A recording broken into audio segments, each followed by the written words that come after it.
Kurumuy aya parahu mawa jelema tujuan ti kelebuh datang ombak ti kelebuh maka carilaka pati karelep pemuda langsung teu anta parah ngojay harita keneh nyalametkeun genep urang dibawa ka daratan cek eta pemuda lamun anjeun bener mulia lamun bener anjeun alus lamun bener anjeun hebat tuh salametkeun anu saurang deui anu teu kaburu ku kuring kasalametkeun.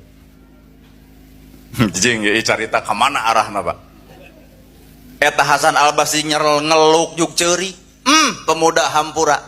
Kaula ukur nempo bajuna, kaula ukur nempo caritaanana, kaula ukur nempo cek panona. Nah saha atuh eta budak awewe teh? Hei Hasan Al-Basri, ieu budak awewe nyaan ieu teh inung kuring ngan beungeutna ngorak keneh sedengkeun kuring geus saperti kieu, maka ieu teh karunia Allah, ieu teh inung kuring pemuda Hasan Al-Basri.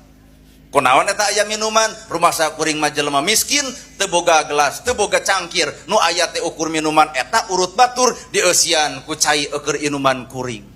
Ternyata cai enteh jeroanana. Hasan Al-Basri nyegruk kuring cek batur ulama tapi monis ka anjeun goreng patutna ternyata anjeun leuwih mulia batan kuring. Palebah mana buktina anjeun bisa nyalametkeun genep jelema tapi kuring hiji ge teu kasalametkeun beh dituna awak kuring ge teu kasalametkeun lantaran geus dikusruk kana jurang kasombongan.